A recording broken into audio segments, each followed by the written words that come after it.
Alright people, welcome to the studio. So right now my studio setup is kind of weak, low-key, I'm not even gonna lie. I really need to do some stuff to really kind of step it up in here creatively and make it more conducive to my creative spirit. But look at this. This is actually really bad. Like it's usually not like this, I swear. But yeah, I gotta clean this up. Like it's just stuff everywhere right now. It's my light, but this area right here, this is really bad. Like I got drobos right there and drives, and this is yeah. Let me fix this. Make sure it gets me in focus. Whoa. Yeah, I must have took it outside. Hopefully it's still focused. I've done this like 3 times just to test, and it has not been working properly for me, but we get it together. So that is really bad, and I do want to take this room to the next level. There isn't too much that I can do to it because we do rent this space, so whatever I mess up I have to repair or we lose our security deposit. But there's a lot of things that I can do to kind of step this space up, and that's really what I need to do, especially where my headspace is now, stuck in this quarantine. I got to get my space to par. So I do want to do a lot of things that I'm working on getting some sponsorships for and kind of boosting this up a little bit more. But for now, the first thing we got to do is get this clean. Like, yeah, I really need to do that. So let's start on that.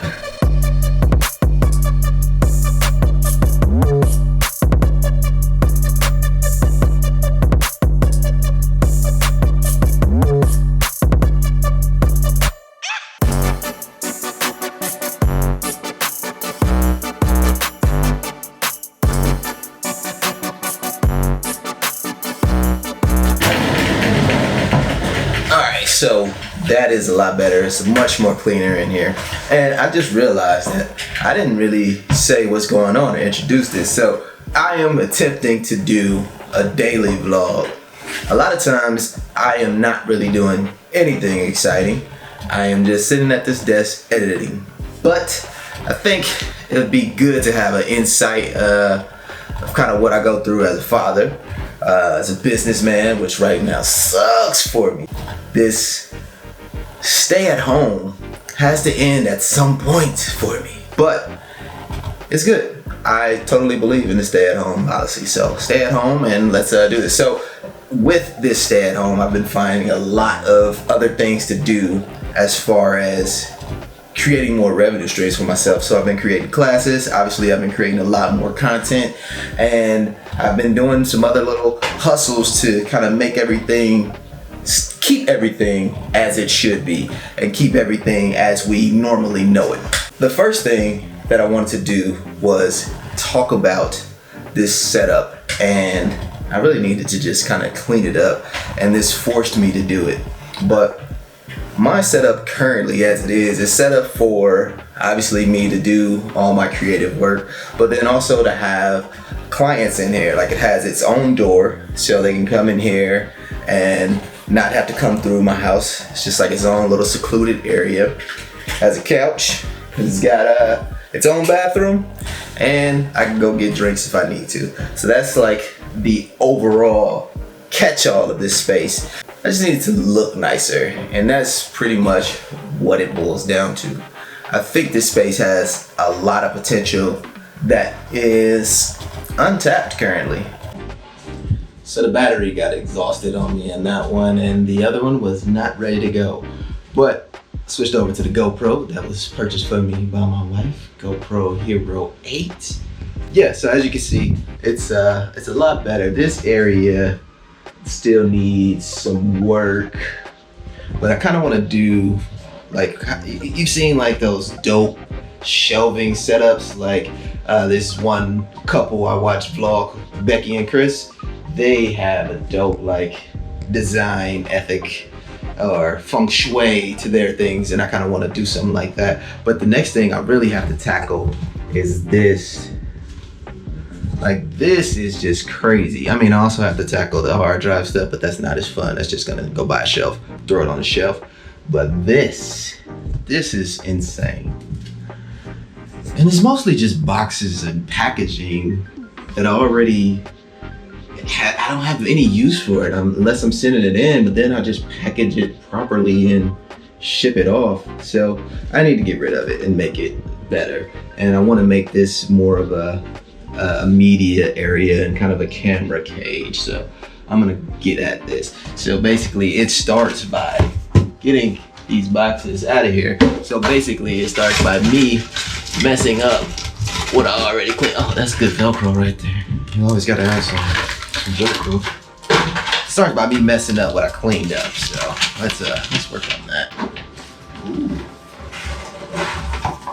Wow. Hold on. These, I actually still found some stuff in there, so I still got some lights. But these hue lights, these hue bulbs, smart bulbs, my most favorite thing in the house. These are controlled by Siri. I can tell her to turn the studio lights off and on and all that good stuff. I think eventually I am going to replace these recessed lighting in here. I'm gonna replace that recessed lighting in here with these guys so I can set different modes and moods. So this is not an empty box. I'm gonna keep that over there. And we're gonna need that for later. See, look at this. Boxes and packages have stories, and people take pride in their packaging. But this isn't my first cinema lens. This is the 85, but my first cinema lens was the Zine 35mm that I used a lot on my Blackmagic. I used a lot on my Blackmagic production cam, and I got a lot of good looks out of that. So I ended up buying a 16 and an 85. Eventually I want to get a 24 or maybe a 21, a 50, and maybe, probably not, but maybe a 135. I really like the 50, so I'm excited to get a 50, so we'll see what happens. But this is trash. This is just a smart code lock to lock the doors. I lose keys a lot. And not necessarily lose keys, but misplaced keys or walk out the house without keys. So I changed a lot of our stuff to keyless entry. It just makes it better, but I don't think I need this. Apple TV 4K. Apple always takes so much pride in their packaging. Like it's great what Apple does with their packaging, but I don't know. Random magnets. The Mac Pro Tower. The trash can. The one Mac that people love and hate all the same, but I love it. I had what was that? It was like a 2012 iMac or something, really old iMac before I bought this, and it was doing great until I got out here and I started getting into more red footage and a lot of 4K footage, and it just was not handling it very well anymore. So this was actually a birthday gift to myself.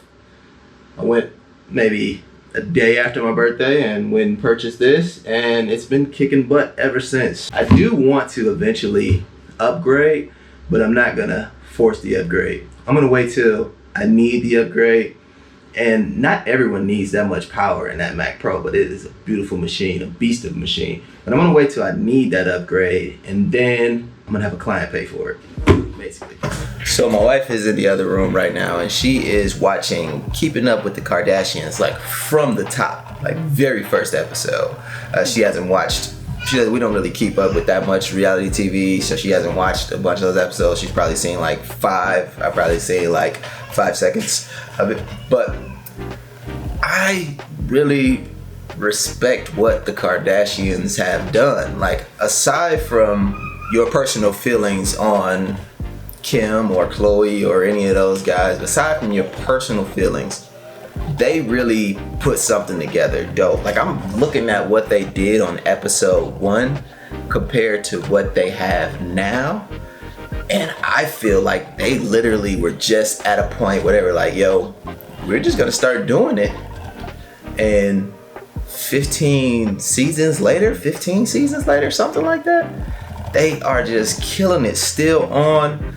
And you can tell that they came from like the ground with it. Like, it looks terrible. The conversations were horrible. It just looks like they just cut together a whole bunch of B-roll, but they just caught fire. And obviously they had a budget behind them, big names, and Ryan Seacrest, executive producer, and it was being pushed and a lot of money was being thrown into it. But it doesn't look like it. And you can tell that they kind of just started doing it and probably really didn't know much about what they were doing. So I guess the real takeaway from this story is like, just start doing some shit. See what happens. 15 years later, might be a Kardashian. The OG Beat Pros. I've had these since the beginning. They still work great. The foam padding is kind of weak though, so I think I'm gonna get the earmuffs replaced, do like an Apple repair, Apple out of warranty repair, get the earmuffs replaced, and just get the band, get it all up to par. This package,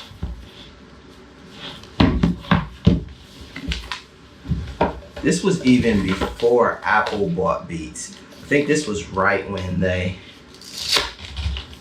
split from Monster. I never even opened the book.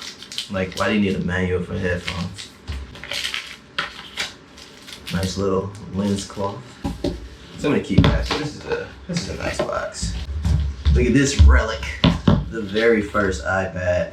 I think I'm gonna charge it up and see if it works. I might even be able to just put like some movies and stuff on it for my daughter to watch, and then she can throw this around and bang it, and I don't really care. This thing is heavy as shit though. This is the Wi-Fi and cellular one though, by the way, so I was stunned back in the day. I think this is when I was working at Apple. This thing is, how far they've come. Actually, I think they went back to this thickness. It's just not as heavy. Like, my son's iPad Pro is probably about this thick, but not as heavy.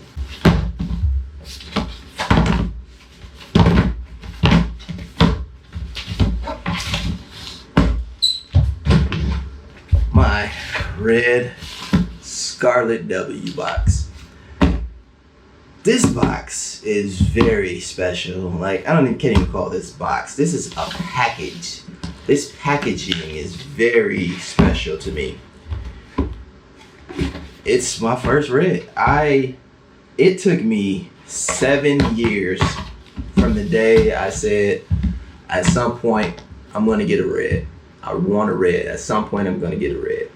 7 years, and I finally got it. So this packaging is really special to me because this is the most expensive thing I've ever purchased outside of a vehicle. And it probably costs the same amount as my vehicle now that I think about it. So having this has a lot of sentimental value. So I'm probably not ever gonna get rid of this box unless I sell it and upgrade it. That'll probably be when I get rid of it. And then I'll keep the new box. It goes over on the keep side. So if I'm being honest, I probably could have been done with this if I wasn't vlogging on it at the same time. So I'm gonna pause this vlog for a moment and complete this job. But if you see, like, I've got like OG PlayStation 3 in there, hard drives. There's a box of hard drives, tools down there, watches from my homie, Incomparable, some watches. What else we got in here? Some leaf filters, so we can see what kind of gels we need. Anything else cool in here? That's just a microphone, fuzzy. Oh, just in case I gotta skip out of town. Got some racks on deck. I just keep it right here casually because, nobody comes in here. That's air in the can. This is haze in the can. Got a little bit of that. What is WD-40 Bluebird microphone. My favorite microphone. Just a bunch of other random BS that really needs to be organized and fixed, and I just have to do something better with it. So I'm gonna work on that and get off of this so I can actually do it. I'll touch base at the end. I feel like today has been a step in the right direction for me. ever since the whole lock-in, I've been kind of trying to figure a bunch of stuff out, and I've been actually kind of down a little bit, but I always fight to keep up my motivation and keep up something to keep me going in these times like this. Because I mean, at the end of the day, I've been in some of the worst situations and made it through it. This isn't that bad. This is inconvenient, but it isn't bad. So I say that to say, just do something. Just get up and do something. I don't even know what I say it to say. I'm just saying I finally got up and did something. So if you're chilling and you haven't done anything, or you're kind of down or feeling a little bit depressed, just start to look at this, out of focus. See, I maybe it's my hands. Is it when I do this? Can it not keep up with that? No, it's working. Is it when I look to the side? Because of the face detection. Oh, I think that's it. It doesn't see my eyes. Eyes away and hands don't work. So eyes forward, hands forward, better. All right. I say that to say, if you're feeling bad, feeling depressed, just get up and do something, and at least clean up an area, clean up your creative space. So I'm gonna continue to do these daily vlogs for a little bit. Hopefully they have little nuggets and things that you can take away from them. And you know, it's a challenge. I'm giving myself a challenge. A lot of people like to see what I'm doing and see what my family's doing, and here it is. So hope you enjoyed this. Stay tuned. Catch the next one. I'll still be dropping my regular things, like my little breakdowns and tutorials and all that good stuff. But, you know, get a little extra content, huh? All right, man. Catch y'all later. Peace. I just figured out something. I had the autofocus settings wrong. I think it's working better now. So maybe I can do look away and hands. Look away and hands. Did that work? I'm not sure, but I think I'm good now. And actually, this is a really big setup because I put my Canon L series 24 to 70 2.8 on a EOS Rebel T5i, or do you say EOS? I've been hearing people say EOS, I don't know. But I put it on the T5i because the kit lens just was not, I didn't like it at all. It was not keeping up with me. So I'm gonna have to go and find a 16 to 35 somewhere, or something really wide so we can open it up on this crop sensor. But all right, now I'm going for it. Okay, peace.